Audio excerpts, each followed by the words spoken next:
قبولیت کا ایک معنی یہ ہے کہ جو چیز اس نے مانگی ہے وہ اس کو عطا کرتا ہوں، یا اس کی وجہ سے، مانگنے کی وجہ سے کوئی آفت اور پریشانی اس سے دور کر دیتا ہوں۔ اور تیسری چیز یہ ہے کہ جو چیز وہ مانگتا ہے اس کے بدلے میں آخرت کے اندر اجر اور بدلہ دے دیتا ہوں۔ چنانچہ دوسری حدیث میں فرمایا کہ جب انسان آخرت کے اندر دیکھے گا اجر اور بدلے کو جو اس کو دعاؤں کے بدلے میں مل رہا ہوگا، تو وہ تمنا کرے گا کاش دنیا کے اندر میری کوئی دعا بھی قبول نہ ہوئی ہوتی، اس کا بدلہ دنیا کے اندر نہ دیا گیا ہوتا، آخرت کے اندر آج مجھے اتنا اجر اور بدلہ ملتا۔ تو اللہ تعالیٰ نے وعدہ فرمایا جو کوئی مجھے پکارتا ہے میں اس کی پکار کا جواب دیتا ہوں۔ فَلْيَسْتَجِيبُوا لِي، آگے بڑا عمدہ انداز میں اللہ تعالیٰ نے فرمایا فَلْيَسْتَجِيبُوا لِي، ان کو بھی میری بات ماننی چاہیے، میرے احکامات کو پورا کرنا چاہیے، میری اطاعت کرنی چاہیے، میں جس چیز کا حکم کروں اس کو پورا کرنا چاہیے اور جس سے منع کروں اس سے رکنا چاہیے۔ وَلْيُؤْمِنُوا بِي، اور میرے اوپر ایمان لانا چاہیے، لَعَلَّهُمْ يَرْشُدُونَ، تاکہ وہ سیدھے راستے پر آ جائیں، تاکہ وہ ہدایت کو پا لیں۔ تو یہ قرآن نے دعا کرنے کا ضابطہ اور دعا کی قبولیت کا طریقہ کار اور دستور بتایا۔ اسی طرح نبی کریم صلی اللہ علیہ وسلم کی زندگی کو اگر دیکھا جائے تو آپ صلی اللہ علیہ وسلم نے بہت سی دعائیں مانگی ہیں، دعائیں کی ہیں اور بتائی ہیں۔ چنانچہ علماء نے اس موضوع پر مختلف کتابیں مرتب کی ہیں، جن میں حصن حسین مشہور کتاب ہے جس کے اندر نبی کریم صلی اللہ علیہ وسلم کی دعاؤں کو جمع کیا گیا۔ اسی طرح کتب احادیث میں ابواب الادعیہ، نبی کریم صلی اللہ علیہ وسلم سے منقول وہ دعائیں جو آپ صلی اللہ علیہ وسلم نے مختلف مواقع پر کی ہیں وہ جمع کی گئی۔ اس سے معلوم یہ ہوتا ہے کہ نبی کریم صلی اللہ علیہ وسلم نے دعائیں کرنے کا طریقہ اور سلیقہ سکھایا۔ انہی دعاؤں کو ہم بیان کرتے رہتے ہیں ہمارے ویکلی اس پروگرام میں۔ آج کی دعا جو ہم ڈسکس کرنے جا رہے ہیں اور دعا کرنے جا رہے ہیں، اللہ تعالیٰ اس دعا کو ہمارے حق میں، ناظرین کے حق میں اور ساری امت کے حق میں قبول فرمائے۔ وہ ایک دعا، اہم دعا جو آج ہم نے منتخب کیا، اس کے بارے میں بات ہوگی، دعا کی جائے۔ وہ دعا یہ ہے، نبی کریم صلی اللہ علیہ وسلم دعا یہ مانگا کرتے تھے، اللہم انی اعوذ برضاک من سخطک، اے اللہ تعالیٰ، اے باری تعالیٰ، میں تیری رضامندی کے ذریعے تیری ناراضگی سے پناہ مانگتا ہوں، وَبِمُعَافَاتِكَ مِنْ عُقُوبَتِكَ، اور تیری عافیت کے ذریعے میں تیری سزا سے پناہ مانگتا ہوں، وَأَعُوذُ بِكَ مِنْكَ، اے باری تعالیٰ میں تجھ ہی سے پناہ مانگتا ہوں۔ اللہم لا احصی ثناء علیک، اے اللہ میں تیری ثنا، تیری تعریف نہیں کر سکتا، انت کما اثنیت علی نفسک، جیسا کہ تو نے اپنی تعریف کی۔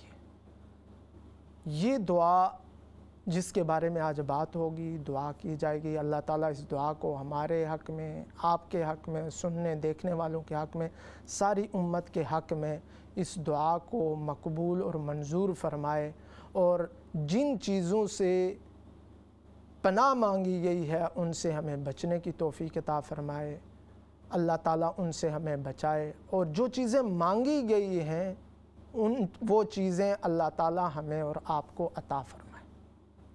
تو نبی کریم صلی اللہ علیہ وسلم کی زندگی کو اگر دیکھا جائے تو آپ صلی اللہ علیہ وسلم نے مختلف مواقع پر دعائیں کی ہیں اور دعائیں کرنے کا طریقہ اور سلیقہ بتایا۔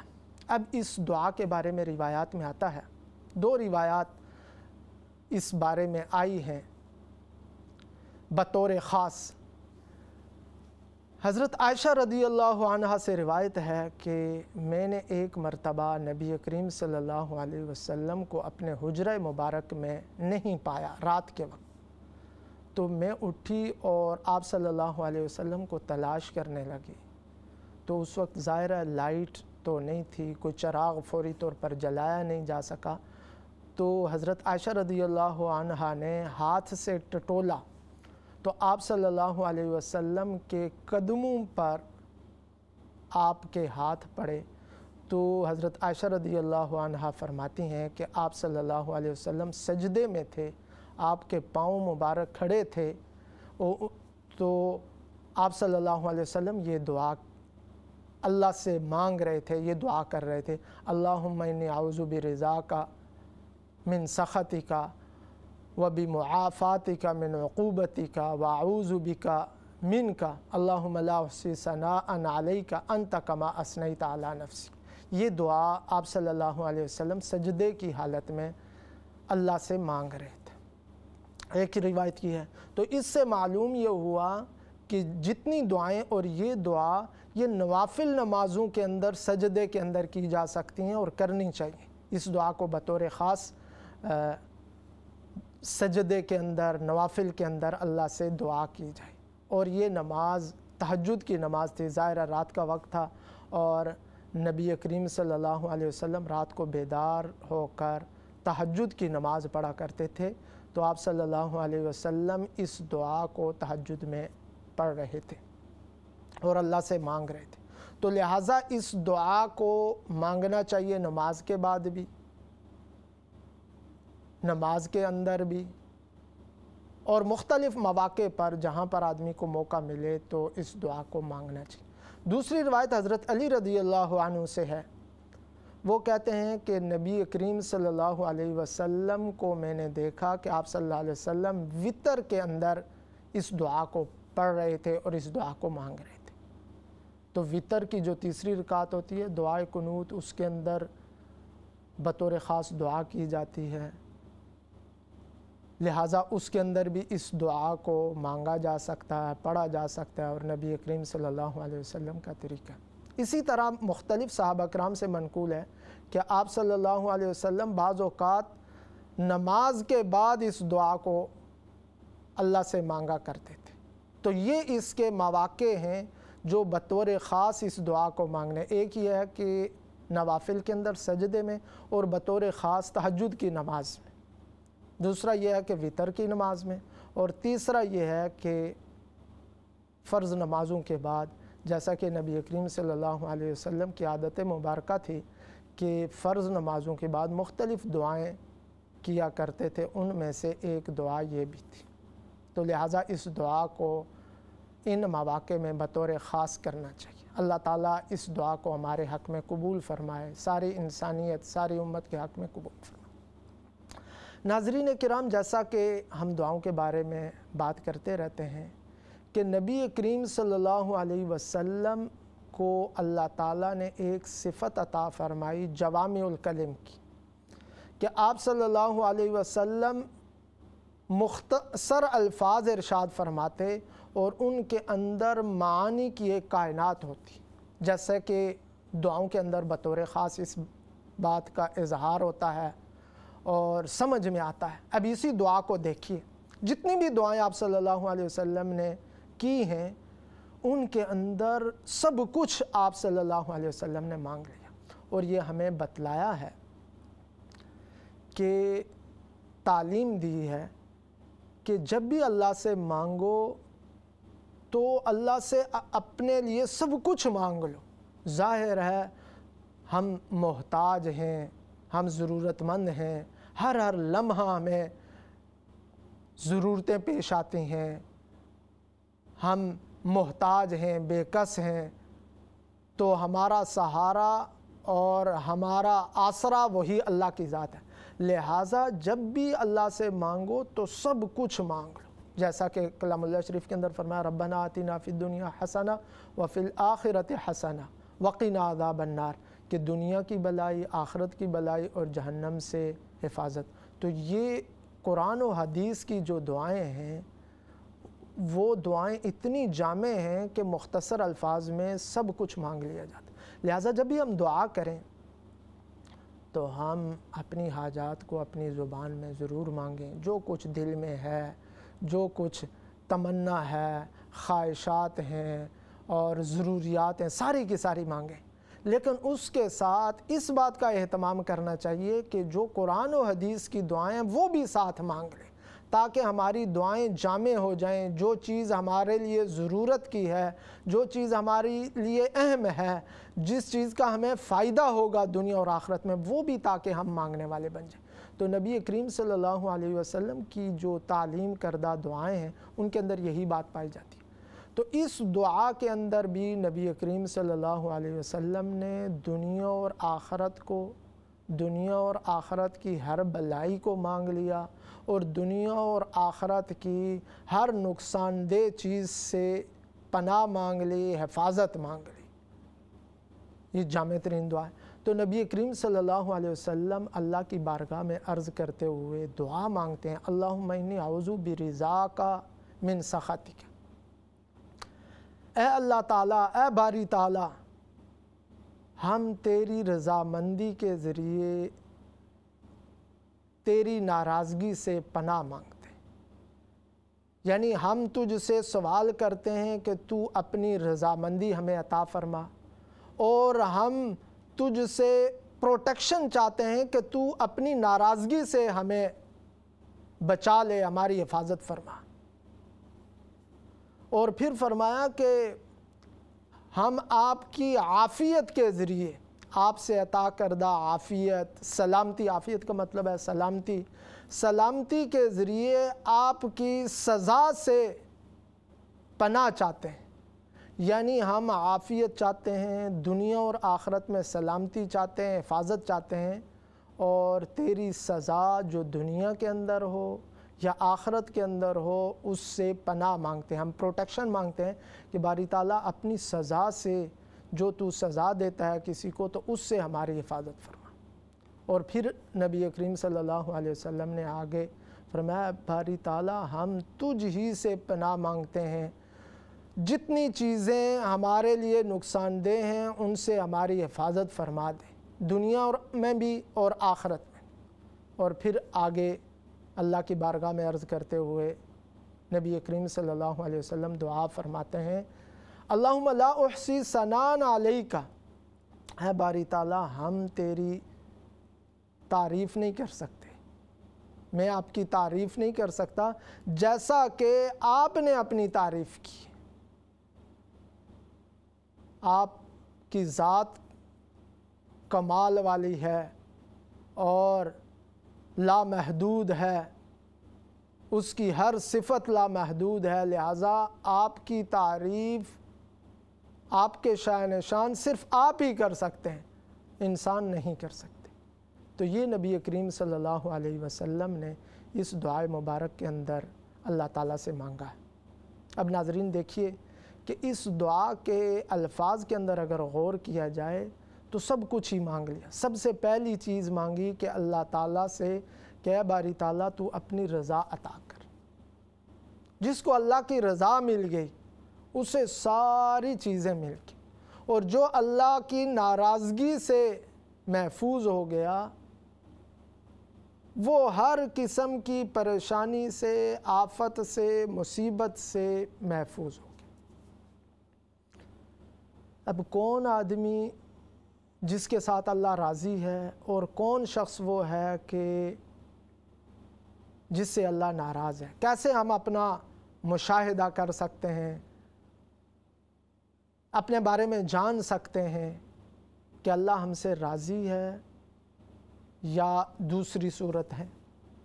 تو اس کا آسان طریقہ یہ ہے کہ رضا اللہ تعالیٰ کی، وہ اللہ تعالیٰ تک پہنچنے کا جو راستہ ہے اس پر چلا دینا۔ رضا کا مطلب یہ ہے، مفہوم یہ ہے کہ اللہ تک پہنچنے کا جو راستہ ہے جنت ہے۔ جنت کو اچھی طرح سمجھ لیجئے کہ جنت عمومی طور پر لوگ سمجھتے ہیں کہ جنت صرف راحت کا نام ہے، جنت صرف آرام کا نام ہے۔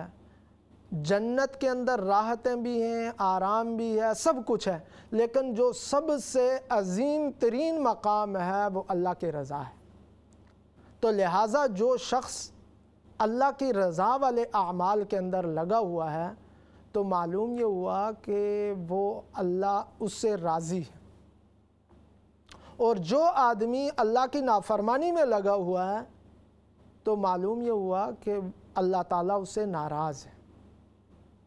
تو لہٰذا ہر وقت آدمی کو اس بات میں لگا رہنا چاہیے کہ اللہ کی اطاعت میں، جیسا کہ کلام اللہ شریف کی آیت پڑھی گئی آپ کے سامنے کہ اللہ تعالیٰ فرماتے ہیں کہ میں تمہاری دعاؤں کو قبول کرتا ہوں، جب بھی کوئی پکارنے والا مجھے پکارتا ہے تو میں اس کی دعا کو قبول کرتا ہوں، تو انہیں بھی چاہیے کہ میری بات کو قبول کریں، میری اطاعت کریں، میری فرما برداری کریں۔ تو جتنے بھی احکامات ہیں ان سب پر کاربند ہونا اور ان کی پابندی کرنا یہ رضا کی علامت ہے۔ اور اللہ سے مانگنا، کیونکہ جیسا کہ ہم سنتے رہتے ہیں لا حول ولا قوت الا باللہ، کوئی آدمی نیکی کر نہیں سکتا اور برائی سے بچ نہیں سکتا مگر نیکی اللہ تعالیٰ کی توفیق سے ہوتی ہے، اور برائی سے بچنا اللہ تعالیٰ کی مدد سے ہوتا ہے۔ تو آدمی دعا بھی کرے اور اطاعت بھی کرے، فرما برداری بھی کرے۔ تو رضا کا مطلب یہ ہے کہ آدمی اللہ تعالیٰ کے احکامات پر چل رہا ہے ہر لمحے، چاہے ہماری نظروں میں وہ ہمیں نظر نہ آئے، معاشرے کے اندر اس کا سٹیٹس نہ ہو اور اس کی رسپیکٹ نہ کی جاتی ہو، اس کو کوئی مقام نہ دیا جاتا ہو، لیکن اللہ کی نظر میں وہ شخص مقام رضا پر ہے، اللہ اس سے راضی ہے، اس لیے کہ وہ اللہ کی اطاعت میں لگا ہوا ہے، جو رضا کا راستہ ہے اس پر وہ چل رہا ہے۔ بڑا دلچسپ واقعہ ہے، نبی کریم صلی اللہ علیہ وسلم کی خدمت سے ایک شخص گزرا تو بڑی اس کی آن بان شان تھی اور بڑی اس کی پرسنالٹی تھی، تو آپ صلی اللہ علیہ وسلم نے پوچھا کہ اس شخص کے بارے میں کیا آپ کی رائے ہے؟ صحابہ نے عرض کیا یا رسول اللہ صلی اللہ علیہ وسلم، بڑا پرسنالٹی والا آدمی ہے، معاشرے میں اس کا بڑا سٹیٹس ہے، اگر کہیں پر بات کرے تو اس کی بات سنی جائے، کسی کی سفارش کرے تو سفارش قبول کی جائے، کہیں پر نکاح کا پیغام بھیجے تو نکاح کا پیغام قبول کیا جائے۔ تو آپ صلی اللہ علیہ وسلم نے فرمایا ٹھیک ہے، یہ آپ کی رائے ہے۔ پھر اس کے بعد ایک اور شخص گزرا تو آپ صلی اللہ علیہ وسلم نے پوچھا کہ اس کے بارے میں کیا رائے ہے؟ تو کہنے لگے یا رسول اللہ صلی اللہ علیہ وسلم، ایسا آدمی ہے کہیں بات کرے تو کوئی بات سننے کے لیے تیار نہیں ہے، کسی کی سفارش کرے تو سفارش اس کی قبول نہیں ہوگی، کہیں پر نکاح کا پیغام بھیجے تو کوئی پوزیٹیو جواب نہیں آئے گا۔ تو آپ صلی اللہ علیہ وسلم نے ارشاد فرمایا کہ اگر پہلے شخص سے ساری دنیا بھر جائے، پہلے جیسے شخص سے ساری دنیا بھر جائے، یہ دوسرے والا شخص اس سے بہت بڑھ کر ہے، اس لیے کہ یہ مقام رضا پر ہے، یہ اللہ کی اطاعت پر ہے، یہ اللہ کی فرما برداری پر چل رہا ہے۔ تو لہٰذا سب سے اہم ترین یہ ہے اللہ تعالیٰ سے اس کی رضا مانگنا۔ جب بھی آدمی دعا کرے، اس دعائے مبارک کے اندر بھی اور بھی مختلف مواقع کے اندر نبی کریم صلی اللہ علیہ وسلم نے یہ تعلیم ارشاد فرمائی کہ اللہ سے اس کی رضا مانگو۔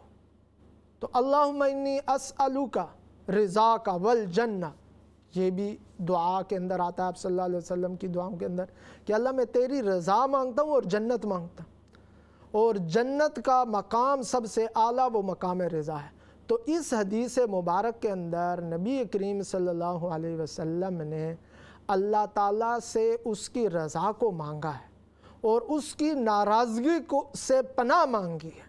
تو معلوم یہ ہوا کہ سب سے اہم ترین چیز، سب سے ضروری چیز انسان کے لیے، ایک مومن کے لیے اللہ کی رضامندی ہے، اور سب سے خطرناک چیز دنیا کے اعتبار سے اور آخرت کے اعتبار سے ایک مسلمان کے لیے یہ ہے کہ وہ اللہ کی ناراضگی اس پر اگر اترے تو یہ سب سے خطرناک چیز ہے۔ لہٰذا جیسا کہ اس حدیث کے بارے میں آیا کہ نوافل کے اندر